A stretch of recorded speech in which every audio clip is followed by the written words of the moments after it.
Okay, thank you all. Good morning, good afternoon, good evening, wherever you are in the world. Uh, Thank you very much to Sayyid Jawad Sahib for giving me this honor and privilege to be part of this international conversation on a very important figure of our time.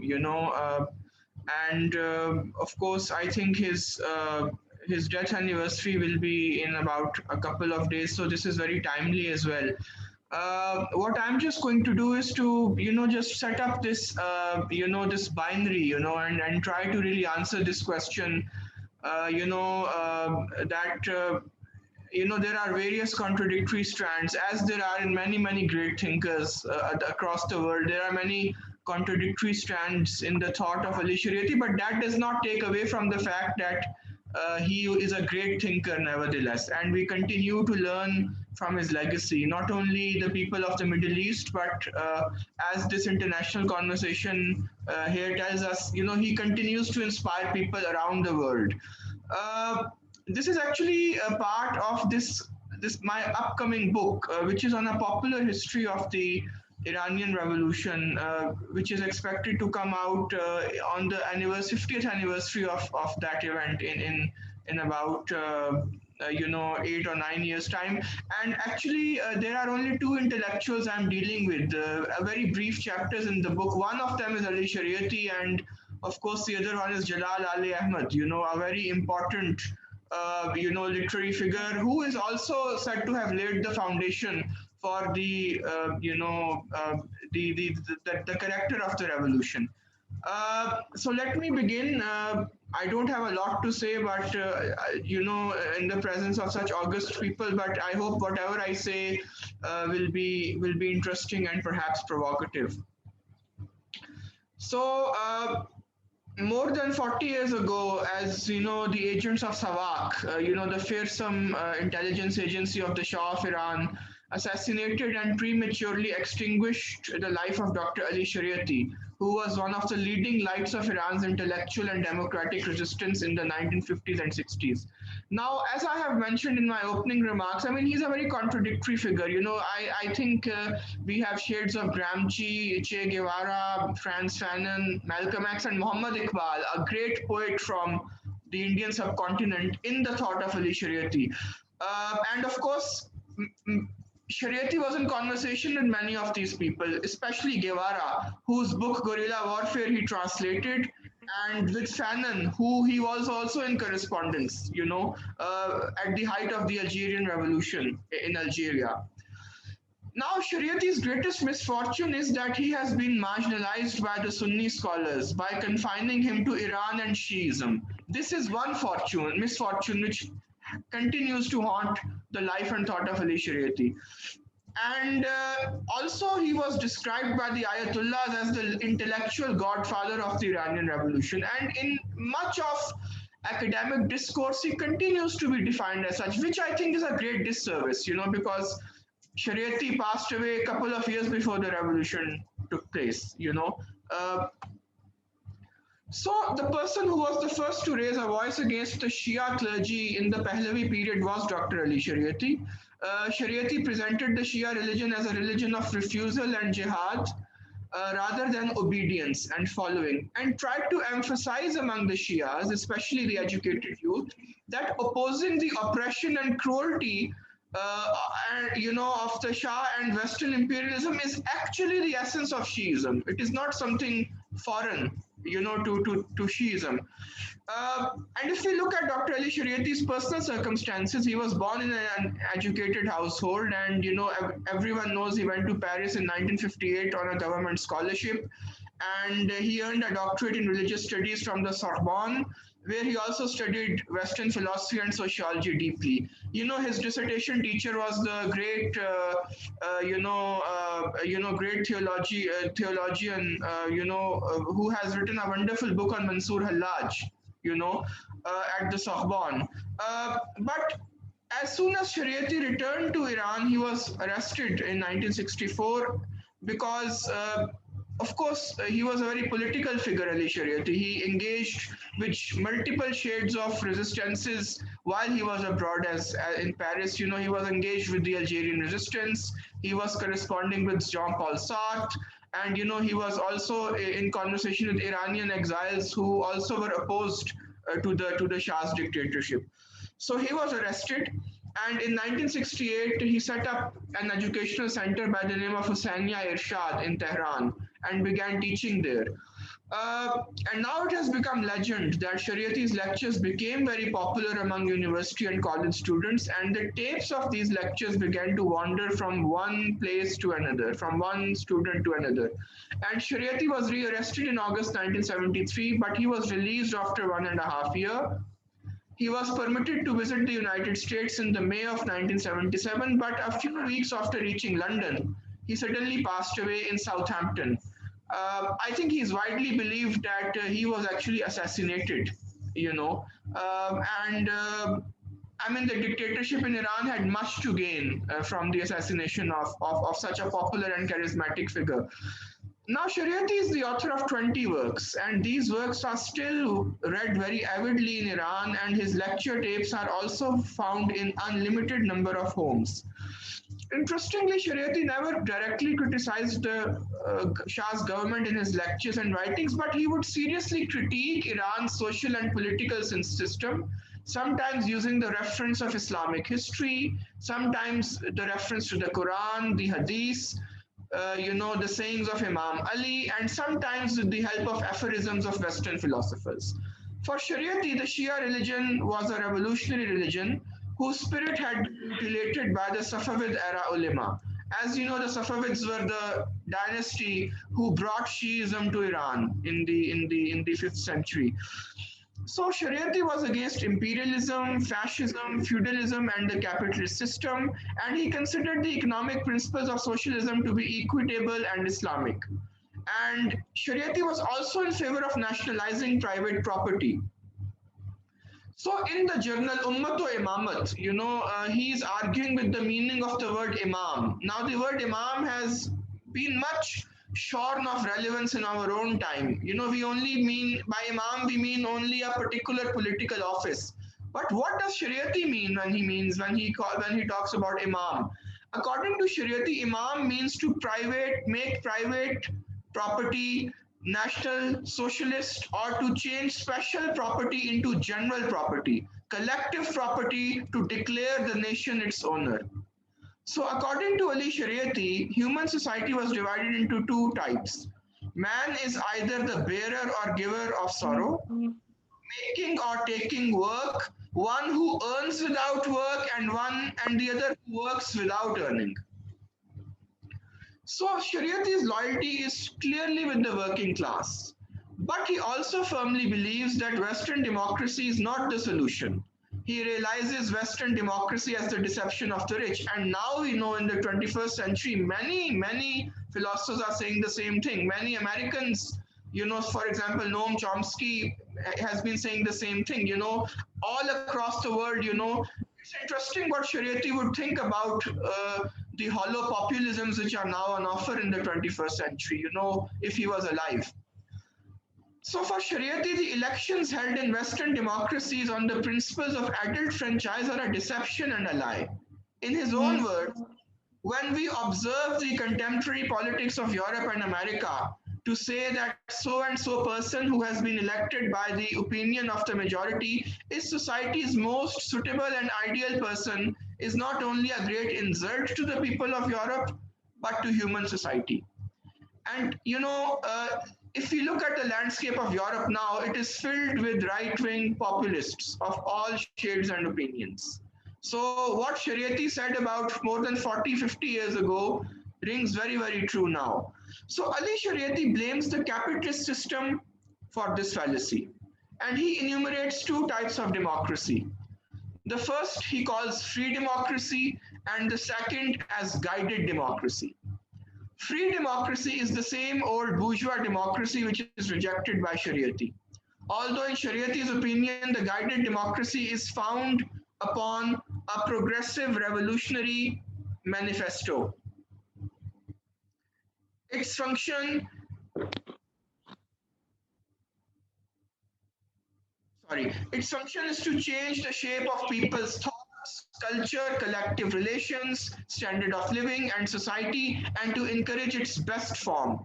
So it has an ideology and a clear point of view. In his own words, I quote, "This guided democracy and guided leadership is what takes society towards an intellectual and collective destination based on its revolutionary manifesto instead of the ancient path." So Ali Shariati is totally unconvinced about the political and social acumen of the people. This is something very interesting.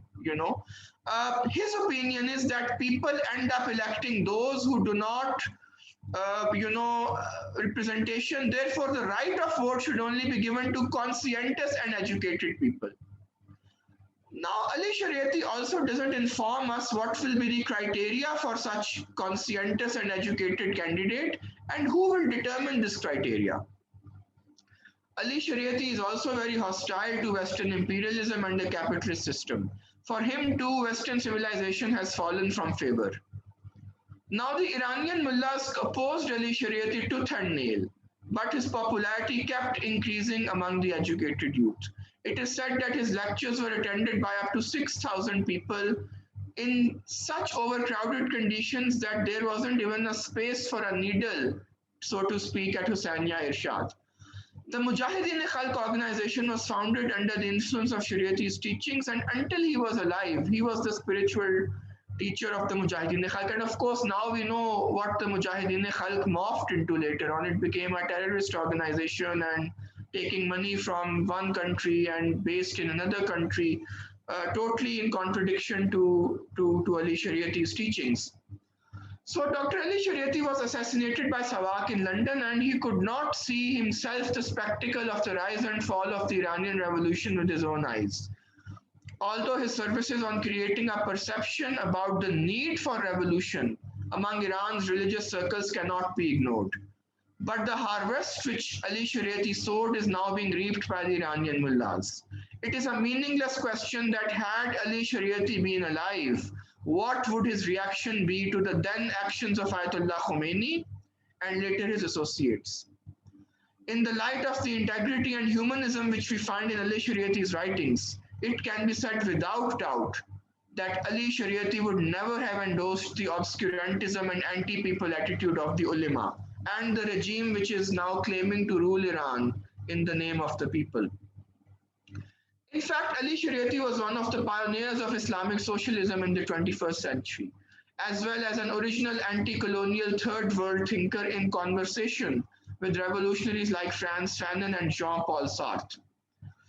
I would like to conclude with one of his most powerful essays, which contrasts red Shiism, which is concerned with salvation for the masses, with the black Shiism of the clerics. I quote, "The history of Islam follows a strange path, a path in which gangster ruffians from the Arab, Persian, Turk, Tatar, and Mongol dynasties enjoyed the right to leadership of the Muslim community and the caliphate of the Prophet of Islam, to the exclusion of the family of the Prophet and the rightful Imams of Islam.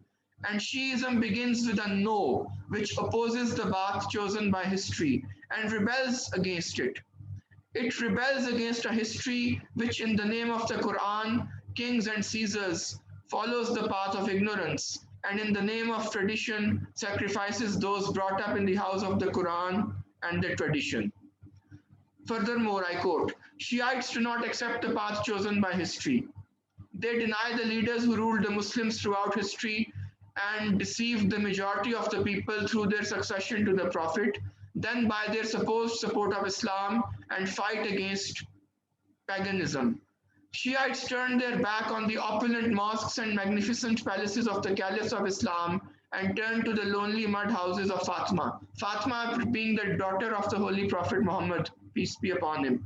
Shiites, who represent the oppressed, justice-seeking, find in this house whatever and whoever they have been seeking. The minds of the people are prepared. The hearts of the enslaved masses are throbbing for revolt under the curtain of secrecy. A single spark will be sufficient." And on this note, I would like to thank you very much for your attention. Thank you very much to the organizers, especially my brother Elder Brother Jawad Miri Sahib for giving me this opportunity. And I hope that there will be some questions or comments. And this is just a draft chapter, so I would love a criticism or comments or anything helpful which can help me expand this chapter into something more substantial. Thank you very much once again, Jawad Sahib, and for to all the people who are here who listened to me. Thank you very much for your attention. Thank you very much. Thank you for your presentation. Surely later on, if there will be any question or comments, we will get back to you. Now I would like to ask Syed Farid Al-Attas from Singapore to present his yes. Okay, Farid, are you here? Can you hear me?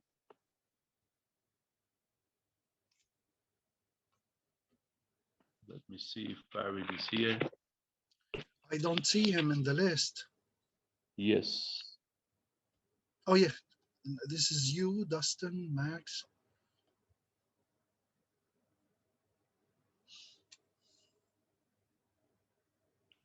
Okay. We will start with, okay, we can go with you, Joseph. Okay. Shall we leave questions and comments till later, or can I, while waiting to discuss, yes. What do you think? Yes, we can actually, at the end of the session, we will go back to the Q&A, and each presenter has 15 minutes. Now the floor is yours. Thank you, but is Farid going to join us soon? Yes, I think Farid is online, but I don't know where is he. I cannot see him either, yes. Okay, I can start, it doesn't matter, yes. But I don't have a PowerPoint, unfortunately. I have few reflections. No problem, no problem. Okay. We are old school. Thank you. Thank you, thank you. Thank you to everyone who organized this. I'd like to thank all my colleagues, and especially for listening to me.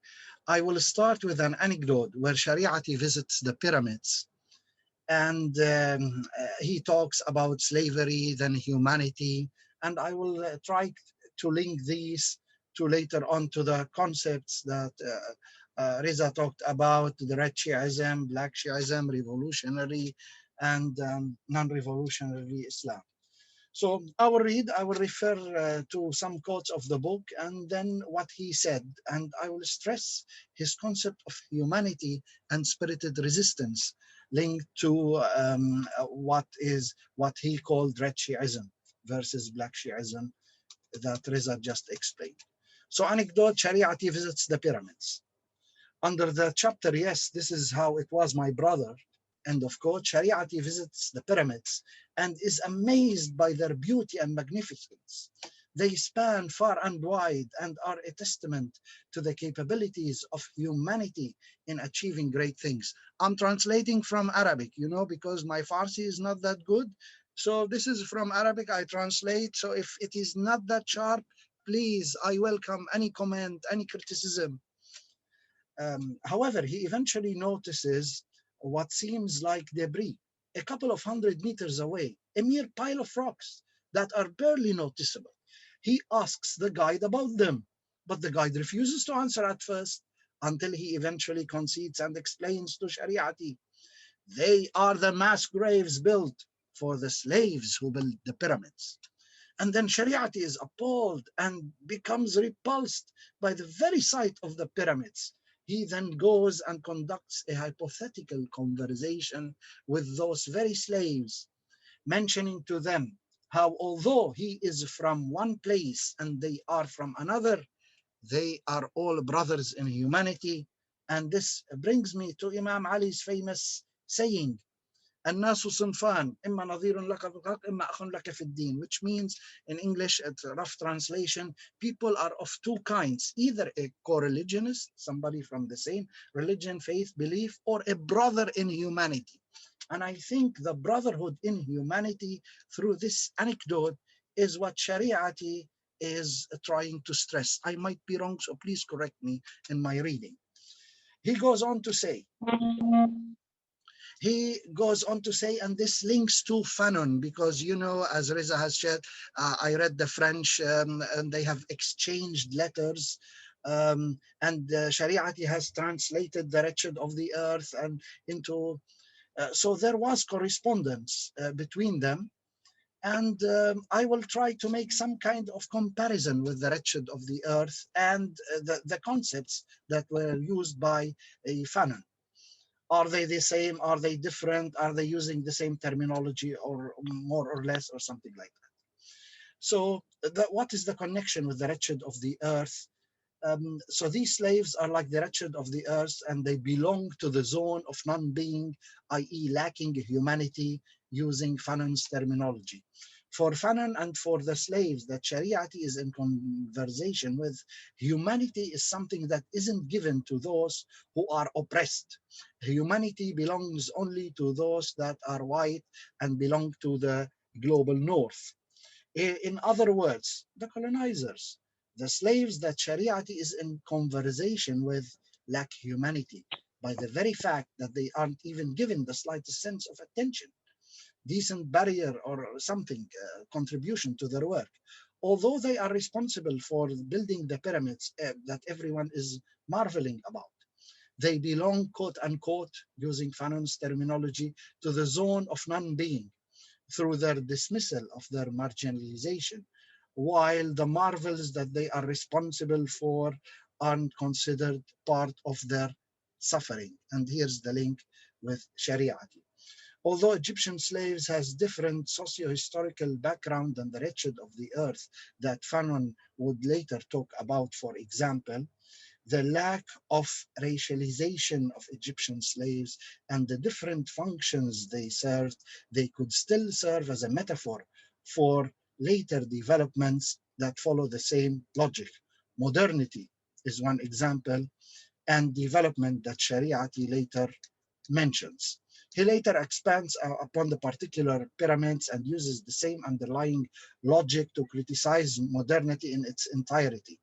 In this sense, we could consider modernity to have a dark side, using Mignolo's terminology, that underside being coloniality, oppression, exploitation, and dehumanization. He brought it to life. Capitalism and the Industrial Revolution could not have become what they are today without the exploitation of the Americans and the enslavement of the Africans.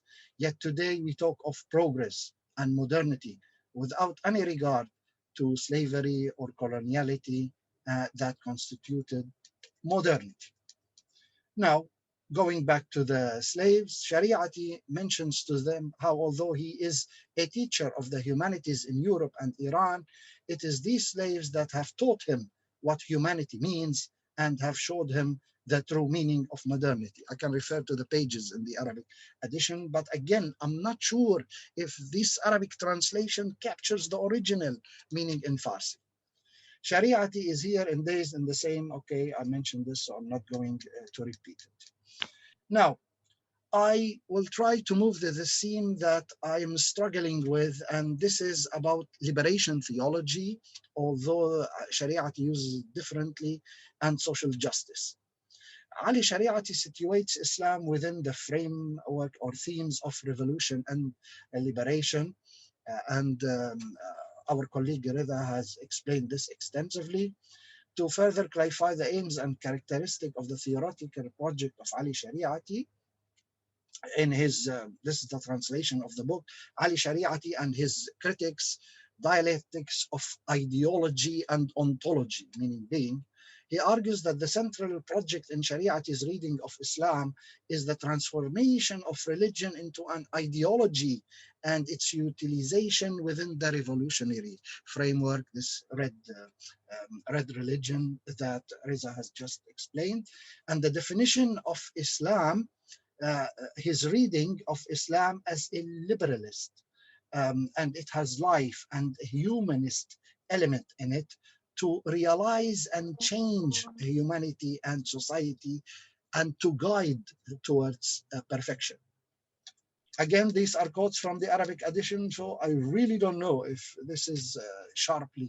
In another book called Religion Against Religion, this is the Arabic translation, there seems to be a dichotomy within the notion of religion itself. There are two religious categories: revolutionary religion and apologetic religion. And based on these, I will make the distinction and link to social justice and liberation theology in a while, and then move fast to Imam Khomeini, who used more or less the same framing, but put them into other Quranic terms of oppressors and oppressed. So this apologetic religion and revolutionary religion, and how they tie with red Shiism, the salvation of the masses, what I call liberation theology, and black Shiism, the apologetic religion of the mullahs, and high religion and formal religion as it is practiced. Yes. How much time do I still have? Yeah, you have another 5 minutes. Okay, this is all what I need. So I go to the crux of the argument. Shariati's understanding of Islam as a revolutionary religion within the time frame of the 20th century. He mentions, this is a quote from him: "I could not insist more than you on your proposition that in the third word," this is the debate between him and Fanon. This is the letter that he sent, and it was translated from French, and I'm translating now from French the correspondences. "Islam possesses more than all other social forces and ideological alternatives the anti-colonial capacity and the anti-Western characteristics. I wish that Iranian and Muslim intellectuals can utilize the immense authentic social and cultural resources hidden deep within the societies and spirits of the Muslims, with the aim of emancipation and the foundation of another better humanity and better civilization." End of quote. So this is the letter that Fanon sent to Ali Shariati, and they were discussing the concepts. Now, in the aforementioned correspondence, he also gives the crux of the argument, which I will interpret as social justice and liberation theology. The Fanonian and anti-colonial line of argumentation agrees with Shariati's observation that within the context of the colonized third world, Islam possesses the revolutionary kernel for social change and emancipation. I call this social justice and liberation theology, and I will define it in 2 minutes. And after having seen that such a revolutionary potential exists, Shariati's theoretical project of setting Islam within a revolutionary framework and his concepts of the quote-unquote revolutionary religion came as a continuity to the previous reading of the situation of Muslim societies, and with the aim of actualizing such a potential. I will move now to liberation theology and to some quotations from verses of the Quran, and try to link to the person who in 1974, Gutierrez, who really coined the term. They were contemporaries, but I could not find any correspondence between them. Shariati legitimized the distinction between what we call now oppressors and oppressed on the basis of the Quran. I will not list the verses. Shariati argued that the oppressed is a Quranic concept that came to prominence with the advent of the revolution, although it was still in the making, the Islamic Revolution, and is tied, as Reza has explained, to Marxism or liberation theology as used by the Peruvian priest Gutierrez. Shariati argued that the Quran distinguishes between two groups of the oppressed: the negligent, who practice apologetic religion, and revolutionary, and the committed, the masses who are engaged in revolutionary religion, or what I call spirited religion, which sanctions jihad, sacrifice, and martyrdom. And if my understanding is correct, this spirited religion is a form of soft power that will later on allow the Islamic revolution to win. It is these sacrifices in the spirited religion, in the revolutionary religion, that led on to the victory of the Islamic revolution. Imam Khomeini later on frames along these lines, but he uses as such the Quranic concepts of oppressors and oppressed, no East, no West, only Islam. So Imam Khomeini uses some kind of Islamic international relations theory, if I might call it, where he divides the world, unlike the Cold War distinction between East and West, the Soviet Union and its allies, and the US and its allies, to oppressors and oppressed. So there could be Christian oppressed, like in Venezuela now, and the Islamic Revolution, and Cuba and others. So all the oppressed together, without being necessary Muslims, can unite. So no East, no West, no, only Islam, and the famous Quranic verse 24:35. So with these reflections, I would like to stop, but I would like to stress one thing: the humanism that Ali Shariati talks about while he is talking about revolutionary religion or Shiism. And really, this anecdote of the pyramid, I read around 20 books translated in Arabic. I found it only in this book, and this was, the wake-up call for me. And the link to Fanon, and the link to Gutierrez and liberation theology. Maybe my colleagues, I am reading too much into it, but I was really taken by this sharp anecdote and how he moved it into humanism. And he quoted Imam Ali that if people are of two kinds, either a co-religionist or brother in humanity. And with this note, I would like to end, and I welcome any criticisms in the Q&A, because this is thought in progress, and I might be overexcited over my reading or something. So please bring me back to academia and sane thinking. Thank you. Thank you very much. Thank you very much. I just wanted to ask you one question. I didn't catch the title of your speech. What was the title of Ali your speech? Shariati, Social Justice and Liberation Theology. Social justice and liberation theology. The same as the email that I sent you. It might be an ambitious reading. I don't know, but you will tell me now. No. Actually, we need ambition. With this project, we need to have ambitious people. Thank you very much. My pleasure, my colleague. I will mute myself and listen to others. Thank you. And hello to Professor Connell. Very happy to have you here.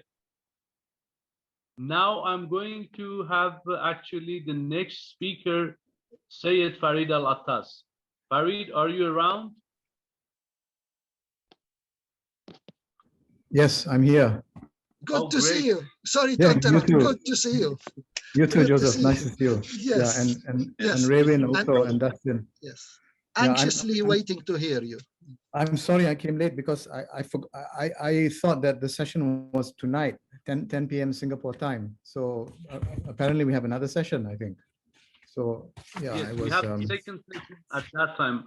Then I thought maybe it will be late for you.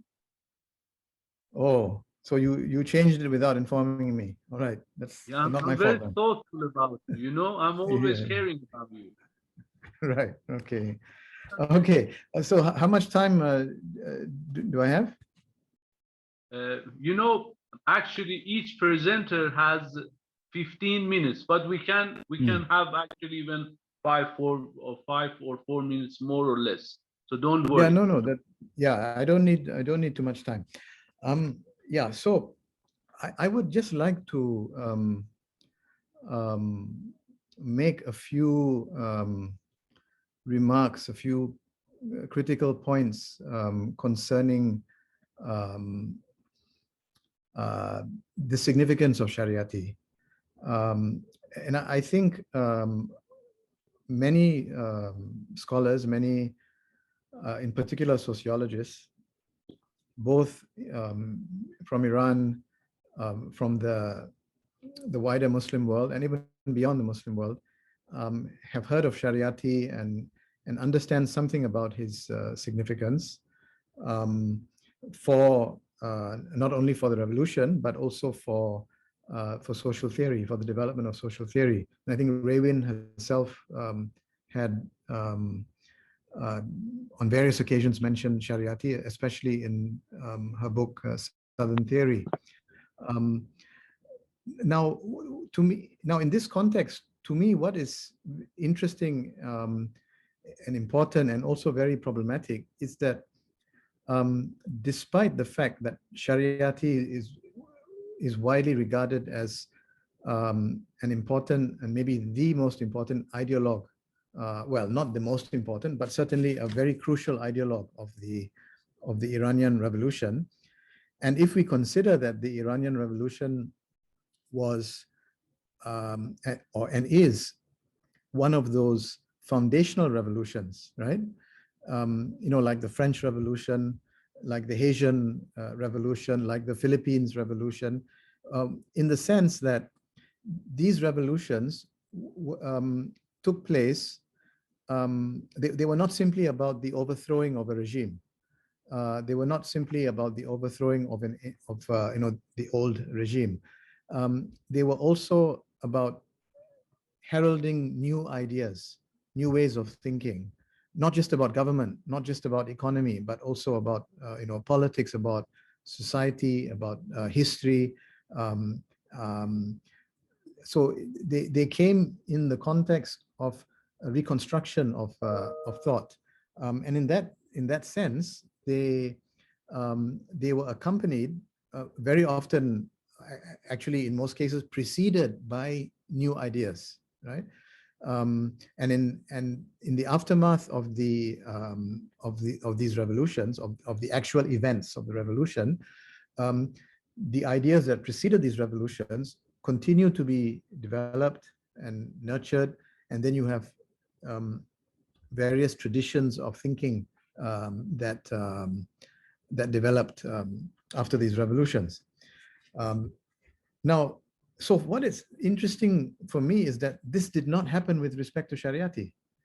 That although he is to be understood in the context of this event of a foundational revolution, and he preceded the revolution, his ideas were used, but yet we see very little impact on the development of sociology, of social theory, that is informed by Shariati's thinking, that is informed by Shariati's works.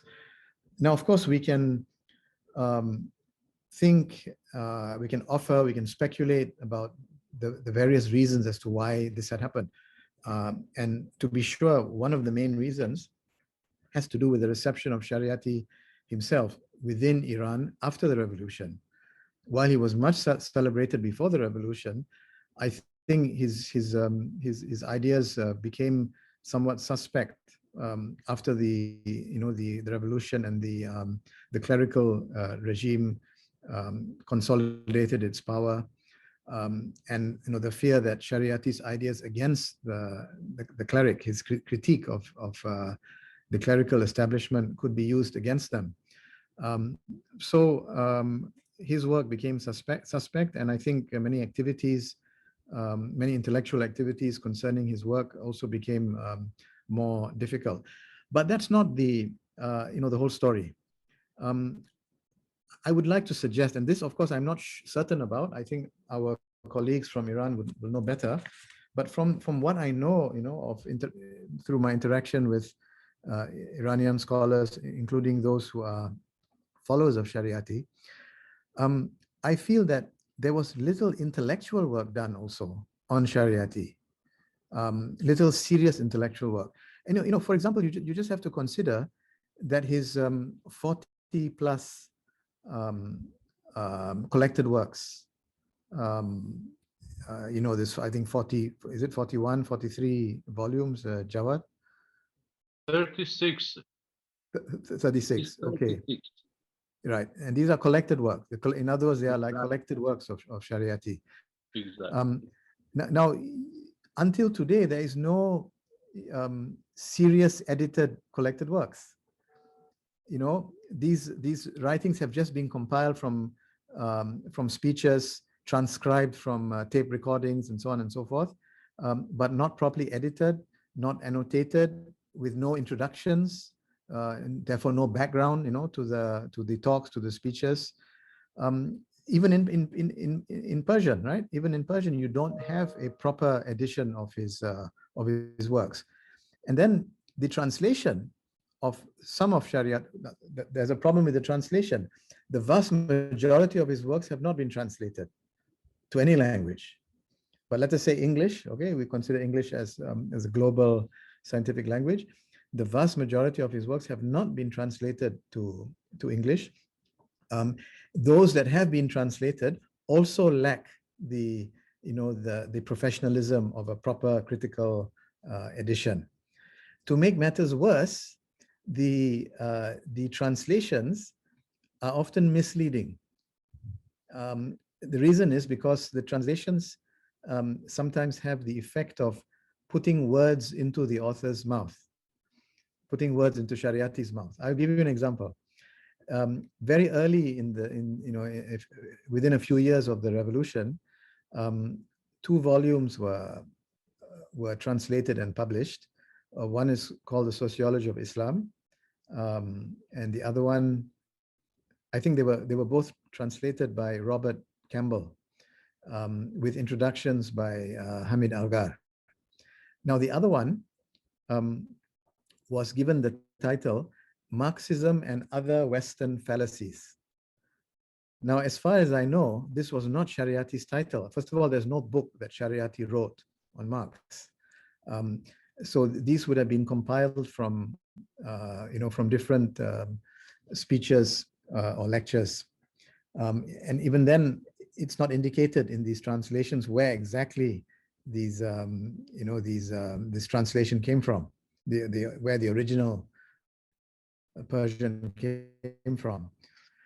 But you see, the translation is very misleading because it gives the impression, many readers would have assumed that this was Shariati's title, Marxism and Other Western Fallacies. Very misleading because it gives the impression that Shariati was very, what's the word for it? Presumptuous, that he knows the entire Western tradition of intellectual tradition, and he was very dismissive of them. They were all simply fallacies, right? In one thin book, he was able to demolish Marxism and all the other Western fallacies, and these were dismissed as fallacies. So very misleading. So you have these kinds of problems, with the translation. Now, many of Shariati's very important works, very original works. One, for example, which I find very important, Tashayyu Alawi and Tashayyu Safavi, Alawite Shiism and Safavid Shiism. I think, it's very original and very important because it offered a very critical perspective on Shiism, but also offers the possibility of rapprochement between Sunnis and Shiites, because of the idea that you have good progressive Shiism, Alawi Shiism, as opposed to regressive, oppressive Shiism, Safavid Shiism, and that is to be juxtaposed with Muhammadi Sunnism, progressive, as opposed to Umayyad Sunnism, which is oppressive and regressive, and reactionary, and so on. So there you have the possibilities of rapprochement between Sunnis and Shiites. But sorry? Can you all hear me? Yes, go on. Yeah, okay, yeah. So, but it's very unfortunate that after 40 years, such works have not been translated, right? And even, I think it's safe to say that even as far as Persian readers are concerned, you don't have a proper, professionally, academically done edition of the work. So I think this is sort of my first point, which is more a lamentation, than rather than anything else. That after so many years, it's almost 50 years actually, since almost 50 years since Shariati wrote and passed away, and 40 plus years since the revolution, and we don't have a certain level of scholarship about the man's life and his thought. Now, why do we need to be interested in Shariati? 40, 50 years later, apart from the fact that we must understand him in the context of this foundational revolution, the other reason why we should be interested in Shariati is because, well, it has to do with our concern with the problem of Eurocentrism in the social sciences, with the problem of generating, as Raymond would say, Southern theory or decolonial theory, that Shariati must be considered as an important intellectual resource. Yeah, I think Joseph was saying just now that in Fanon's letter to Shariati, he expressed the wish that Iranian scholars would avail themselves of the intellectual resources of Islam to develop their thinking. Now, I'm saying that we should consider Shariati himself. No, not. Let's not talk about the entire intellectual tradition of Islam. Just Shariati, at least just Shariati as an intellectual resource for developing modern social theory. But that really hasn't been done. And despite the weaknesses in Shariati, for example, I think his reading of Marxism was problematic. But despite some of the weaknesses, of course, there are weaknesses in all scholars. I think there's a great potential to develop original ideas and concepts from his thinking. Here I think you have many Iranians who are dismissive of Shariati because they say that he was an ideologue, not a sociologist, not a scholar, right? He was not a real scholar, he was an ideologue. And of course, that's a very simplistic distinction. He was both an ideologue and a scholar. Obviously, he was an ideologue. He had a particular vision of change. When I say ideologue, I think I don't mean ideologue in the sense that he promoted an ideology that was designed to maintain and preserve the status quo. Not ideology in that strict Marxist or Mannheimian sense. I guess in the Mannheimian sense, Shariati was utopian rather than ideological. In other words, his orientation was designed to and functioned to not to preserve the status quo, but actually to radically change it. So what people refer to Shariati's ideology was actually his utopia, if you want to put it in Mannheim's terms, that distinction between ideologies and utopias. So he was an ideologue in that sense, but he was also a scholar. When we talk about resources, when we talk about Shariati as a resource for original ideas for doing social theory, I think if we look at his work, if we mine his work, we can find the ideas. Now, if we will look at some big ideas, and if we consider that all the great social thinkers, especially the classical thinkers, thinking about the nature of modernity, all had a notion of the central problematic of society. So for Marx, it was alienation. For Durkheim, it was anomie. For Max Weber, it was rationalization, formal rationalization, the iron cage of rationality. For Ibn Khaldun, I would say his foundational, his notion of the basic problem of society was luxury, which led to the dissipation of Asabiyya. Now, I think if we were to look at, if we were to reconstruct or to construct a social theory from Shariati's work, it would revolve around the basic problem, what he would have considered the basic problem of society to be istihmar, to be, what's the way to translate it? Stupefaction, I suppose, right? Stupefaction, which I think is a very interesting idea. And it suggests to us that stupefaction must be taken seriously as a sociological category, not simply as an emotional, outburst against the cognitive or the intellectual abilities of certain people or certain groups, and you brand them as stupid. Shariati didn't mean that, right? He was referring to a specific phenomenon. But again, his work on istihmar or stupefaction has not been translated, and has not even been written about seriously from a psychological or a sociological perspective. Now, personally, I'm particularly attracted to this idea of istihmar, stupefaction. Why? Because years ago, around the same time, maybe just 2 or 3 years after Shariati died, my father wrote a work, The Intellectuals in Developing Societies. This is a sociological work on intellectuals.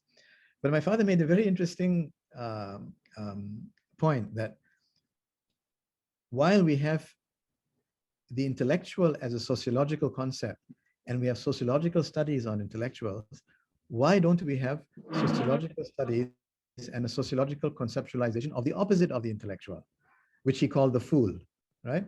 So he has a chapter in the book called The Revolution of the Fool, right? And he takes he tries to conceptualize the fool. He defines the fool. He lists the characteristics, and he gives examples of the manifestation of the fool in politics and economic planning and so on.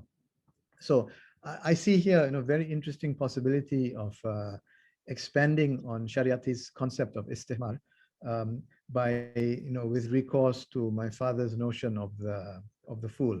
And no doubt you can find other explications of what we might call the fool or stupidity and related concepts in other countries, in other civilizations, among Africans, in Latin America. So this is just to give an idea of how we can regard the thinking of a Southern activist and scholar like Shariati as a resource, as a resource for serious sociological theorizing. I think I'll leave it there. I think my main point is that we all know about Shariati. He's well known. People, especially in the Iranian context, either hate him or they laud him. But we really haven't taken him seriously as far as the development of sociology or social theory is concerned. Thank you. Thank you, Farid. Thank you very much for your presentation. We shall get back to you at the Q&A. Sure. I would like to welcome Raven. And if you are ready, we can have your presentation, Raven. Sure. Sorry about joining you a bit late. I'm afraid, as you know, I had some difficulty with the connection, but we finally got that sorted out. Okay, look, I think what I have to say fits in reasonably well with the way the discussion has been going so far. I want to talk about a particular theme or topic in Shariati's thought, indeed about a particular text. And in doing that, I should immediately say I have no technical justification for doing it, since I do not have any Farsi, I do not have any Arabic. I work entirely from English translations of the limited number of texts that have been translated. And it's absolutely correct that the these translations are suspect in a number of ways, in some cases very possibly almost outright forgeries. But the text that I am going to talk about is an interesting one and does lead, I think, in an interesting direction. I start with the obvious fact that Shariati was one of many intellectuals, Sunni and Shiite alike, who from the time of European conquests in the Muslim world had attempted to diagnose the reasons for the apparent weakness of Muslim regimes, what Shariati seemed to speak about as a crisis of Muslim society, allowing various forms of Western domination. One of the, I think, distinctive things about his argument on this, and here I'm picking up on something that Farid has identified as interesting, is his work on intellectuals. So I think one of the genuine contributions he makes to sociological thought, and one that is worth taking up, is the sociology of intellectuals. He's very interesting on this topic and comes back to it in a variety of texts. One of the themes in this is the contrast that he makes between what he regards obviously as the hidebound practices of the ulama, the more or less official version of religion in the society of the time. And he repeatedly contrasts this with what his translator at any rate expresses as the spirit of independent reason, with some emphasis on the independent as well as the reason as a pattern of intellectual work.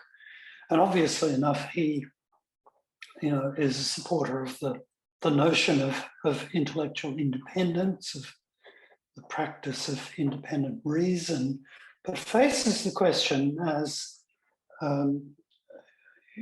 constantly the issue is faced, how do you institutionalize such a project? What is the organizational base, if you like, of having such an agenda for intellectual life? Well, one of the possible bases was the reform centers that had developed in Iran at the time. You'll forgive my pronunciation. One of these was the one where he worked somewhat towards the end of his life, at the Hosseiniya Ershad in Tehran, where some of his celebrated lectures were given. The text that I'm thinking about is one that appeared in English under the title of A Practical Plan for the Development of Hosseiniya Ershad into what the translator calls a free Islamic university. It's quite a substantial text. It comes to 56 pages in English. It's obviously incomplete. And my guess is that the translator or an editor may have put it together from more fragmentary or perhaps different versions of a draft that Shariati left. But at all events, the document as a whole sketches an intelligible picture of a large research and educational establishment at university level, which was not just a teaching institution, but would be also a first-class research institute. So Shariati's text writes about having something like 4,000 graduate students in a place which represents the kind of establishment that a very well-funded research university would have. But it's clear also that he doesn't want something that would be funded and controlled by the state in the context of the late 60s and early 70s. That was plainly not possible. But also he doesn't want it based on the mosques. So it's not something, he plainly wasn't thinking of something like Al-Azhar in Egypt. Yet it was a very ambitious proposal. He's thinking about an institution that is not, although it certainly teaches sociology and theology, is not just based on those fields or on the humanities, but has the full spectrum of sciences, and is not just confined to the interests of intellectuals, but is also an agency of public education, public outreach, with a huge publication agenda. So he's thinking of it as a publication center, an outreach project as well. He says some things about the kind of people who might be able to run, to staff and conduct an institution like this. And here he becomes, of course, rather speculative, but he speaks, or his translator speaks, of the staff consisting of a new breed of experts who are both Islamic and scientific in their expertise, combining the two. Reminded me a little of the old Soviet ideal of being read, of intellectuals who were both read and expert. And I guess he knew of that story as well. But it wasn't just the experts that he had in mind as people associated with the centre and doing the work at it.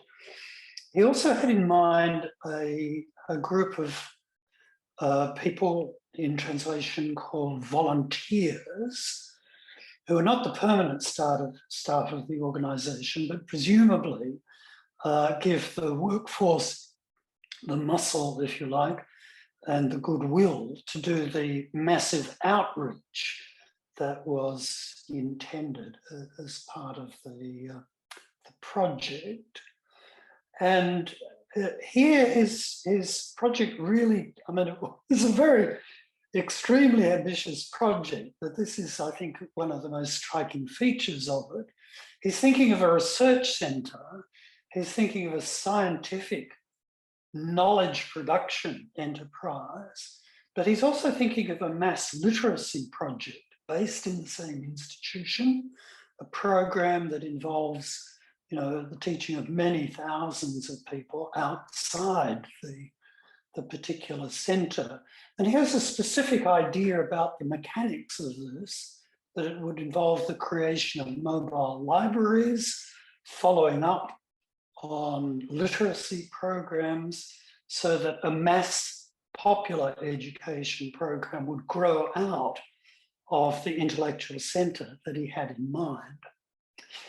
Okay, well, as we know, any large educational project is liable to get out of control.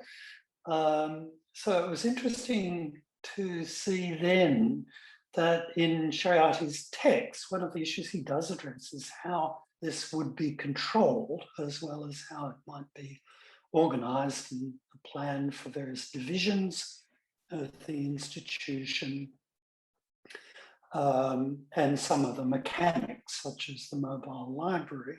He comes up with the idea that at the core of the institution, there would be what he called, or again, his translator calls, a supreme board of research, and some kind of entity consisting of researchers who would supervise the work of the staff of the institution, presumably to see that it is not going beyond the bounds of acceptability, whatever that might be. But the text doesn't really grapple with what those limits or dangers might be. Okay, well that's a very quick summary of the text that I'm interested in, and I want to reflect a little on the significance of this, perhaps for Shariati's thought, perhaps for more widely too, what this might indicate for thinking about education and higher education specifically, our notion of universities, which is a topic that I've been very much concerned with in recent years. And the first thing that I would say is that what is written in this document, given that it's a document which represented a certain amount of work. I mean, a 50-page document is not a thing you throw off in an afternoon. It represents a good deal of thinking, a certain amount of work, practical and theoretical. And yet the project as he outlined it was plainly impossible. It would not happen. It would be prevented by the Shah's regime at the time. It would be opposed by the ulama, whose power was hardly likely to vanish.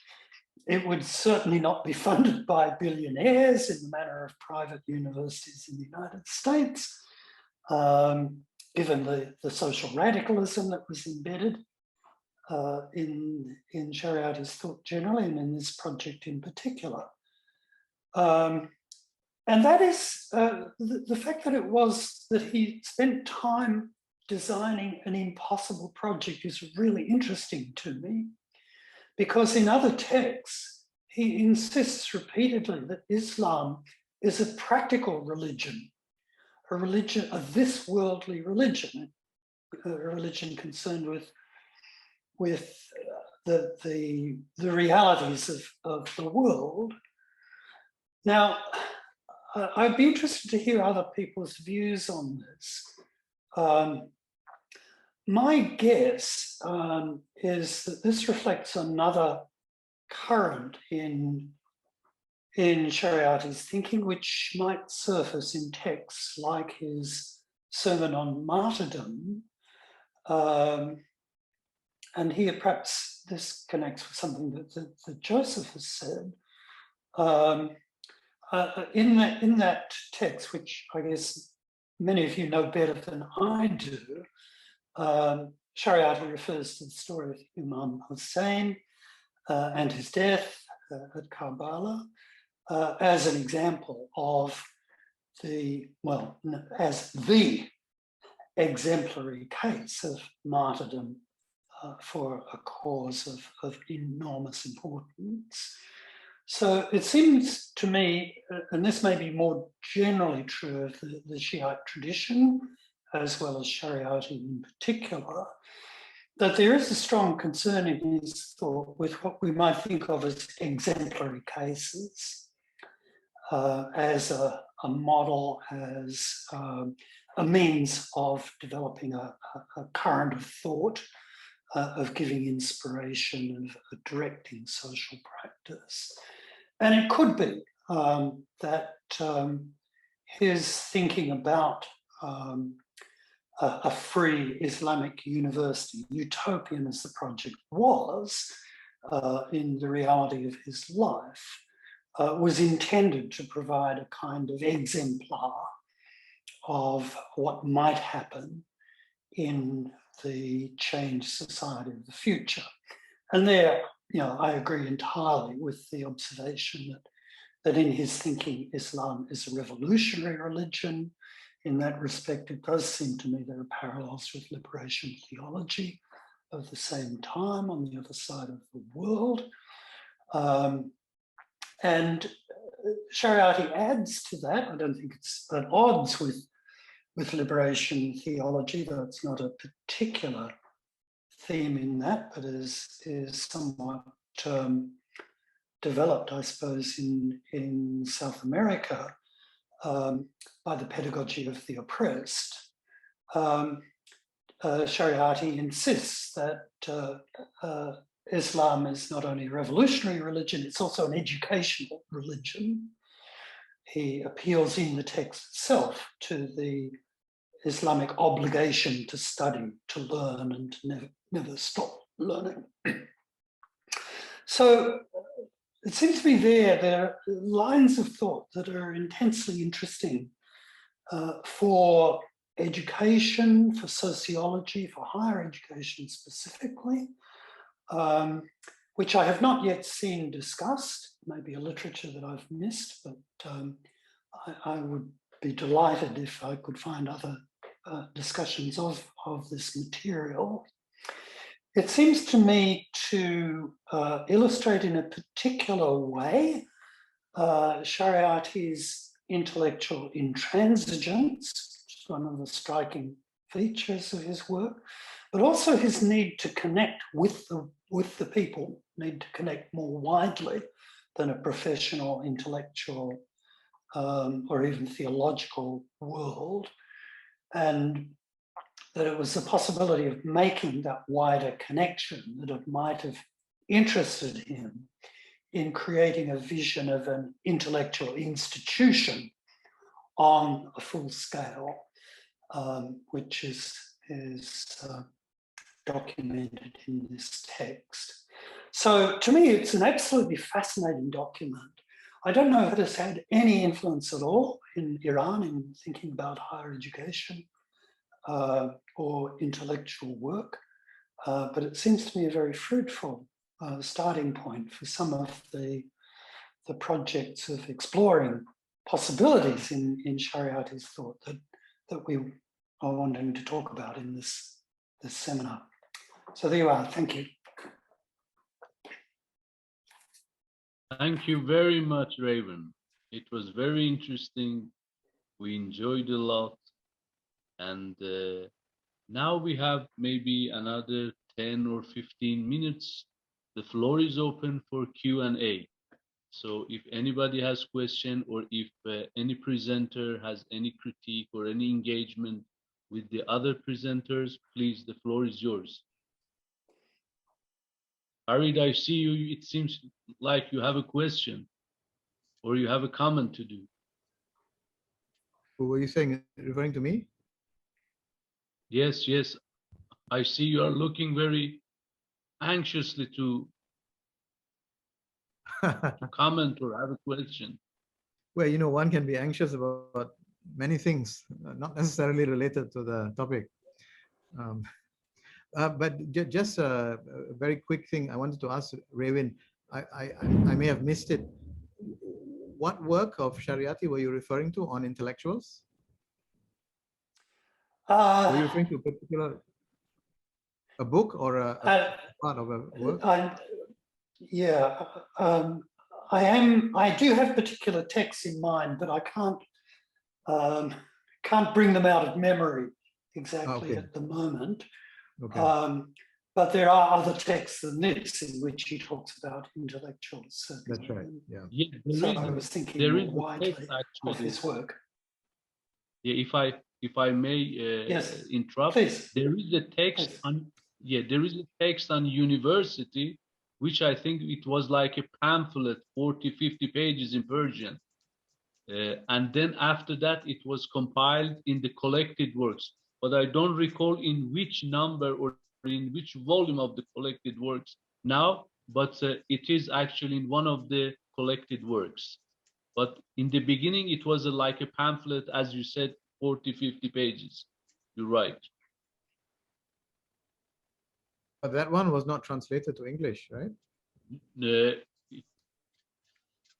Actually, that is translated because Raven has access to the translated copy. Oh, Raven was referring to a pamphlet. Yes. Yeah, I see. She has the translation. Yeah.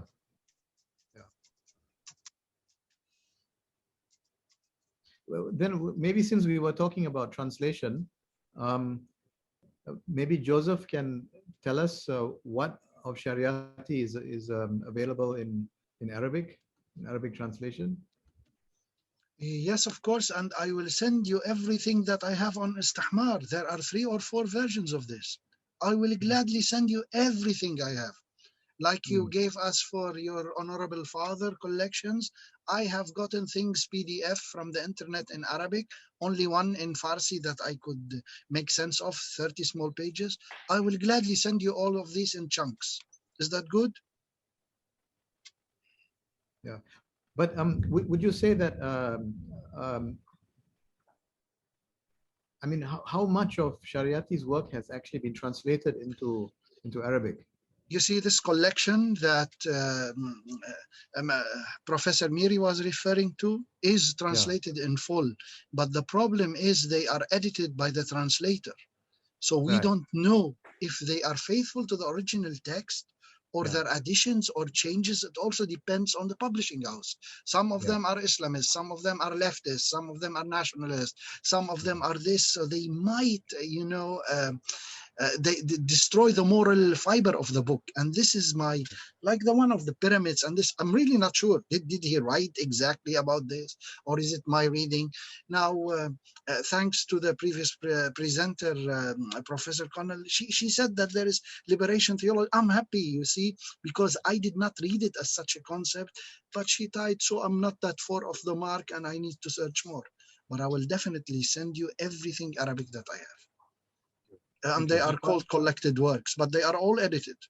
They are all edited, and they have introductions by these translators. Okay, if I may interrupt, about 2 weeks ago, Dustin sent actually a report, or it was an article published by Ali Qasim from Sussex University. Do you remember that? You sent it on your Facebook. In that article, he talked about the problems of the text, or the 36 volumes of Ali Shariati's text in Arabic. It seems most of them have been actually translated into Arabic. But the funny thing is that they have been translated by different groups, as Joseph has said, and some of the most important, texts of Ali Shariati, which regards Islam, or the what was called the knowledge of Islam, or Islamology. These texts haven't been translated into Arabic, as I understood through the critique Ali Qasim was referring to. So it seems we don't have a complete, but most of them have been translated into Arabic. Yeah. If I might add something, I found a lot of ontology being, but hardly anything on what you said. I'm surprised that, so they are incomplete. You're right. Dr. Miri, may I add something? Yes, please go on. First of all, let me say hi to everyone in this panel. Just a couple of things.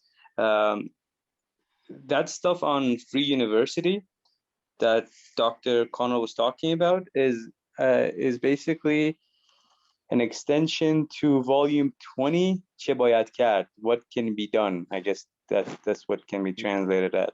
But it comes as an appendix, as sort of what is it called, as an extension to that book. Volume 20. 4, right? Is it volume 4? چه باید کرد. Volume 20. چه باید کرد. چه باید کرد. Right. چه باید کرد. Yeah, it comes as a sort of an extension of that book. So I thought that may help. And Connell is right. When I first read it, I was like, wow, this guy is not just some intellectual on the ground, being all revolutionary. He's actually been a university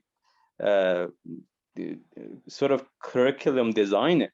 He's designing a curriculum, and he's thinking in a policy manner, because in culture studies, there's this sort of differentiation between, those who are influenced by Gramsci and they're into revolution and changing of hegemonic thought, and those who are influenced by Foucauldian policy analysis and governmentality.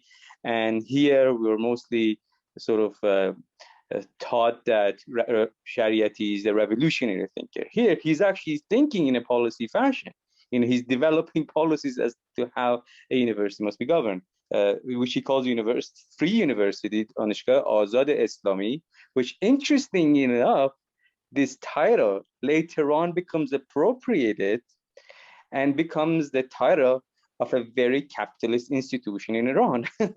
So it's very interesting. In Iran, if you hear Danishgah Azad Islami, people thinking of this capitalist university developed by Ayatollah Hashemi Rafsanjani, where it appears that the very idea belonged to Shariati. And it's another example of how ideas can be stolen and reappropriated and taken entirely out of context. I have one question from Farid, if I may. Can you provide more example of how, or instances of how Shariati's thoughts can be translated to social theory? I know that this is a very sort of broad question, but a couple of hints would do. Thank you very much.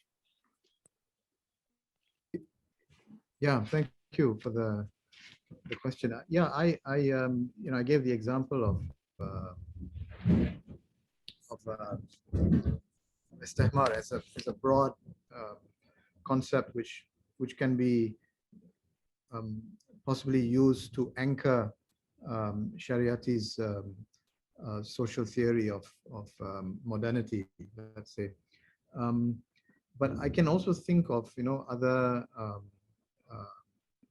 instances, other examples of specific concepts that would together make up his sociology. Another example which I had thought about is, which I mentioned, was Tashayu Alavi, Tashayu Safavi. So here you have, perhaps you were to extract a conceptualization of religion from Tashayu Alavi and Tashayu Safavi, it would, to some extent, correspond to Erich Fromm's distinction between authoritarian and humanistic religion, right? I don't think, I'm not certain if Shariati actually tried to extract or abstract a conceptualization of types of religion based on Tashayu Alavi and Tashayu Safavi, based on these two forms of Shiism. But that's what our task would be as sociologists. And I think Shariati also, paid attention to, in a sociological manner, to martyrdom. He discussed its sociological dimensions and its psychological dimension. So he was really moving away from a more theological understanding of martyrdom. So when he talks about Karbala, he talks about the nature, the meaning, and the function of martyrdom in early Islamic history. So it's grounded in the events of Karbala, but you have a sociological approach to martyrdom rather than the usual theological take on the meaning of Karbala. So there you have the distinction between red Shiism and black Shiism. So my point is that I think we need to engage in a close reading of Shariati in order to pick out, to identify the possibilities of developing a social theory. But in order to do that, one has to have a keen understanding of what social theory is. What are possible structures, or what George Ritzer calls architectonics of social theory. Then it becomes possible we're talking about construction and reconstruction. So there needs to be a kind of basic structure of social theory that we have in mind that we can then use to construct a social theory based on Shariati's thought. Thank you very much, Farid. Okay, any other question or any other comments? If there is no comment or any question, I would like thank actually my brother Dustin J. Bird, who has actually enabled us to have this wonderful session. We will conclude this session now, and we will come back for the afternoon session, I think in 2-3 hours, Dustin, is that right? Well, it is almost 5 a.m. here in the eastern part of the U.S. and I think we're starting at 10 a.m. Eastern Standard Time. So yeah, about 5 hours from now. 5 hours. Okay. So right. I'm going back to bed. Thank you. May I say thank you so much to people in the North America who've got up at an incredible hour to join in this discussion. Really, We are deeply honored. But we never sleep here. By your sacrifice. Thank you very much for joining us. Absolutely. Thank you all for being here. This was wonderful. Even if I didn't contribute much this early morning, the next session will be able to probably put a few sentences together. Okay, see you all. See you all soon. See you. Thank you so much. Thank you to all. See you. Pleasure. Bye-bye. Thank you. Salam. Bye-bye.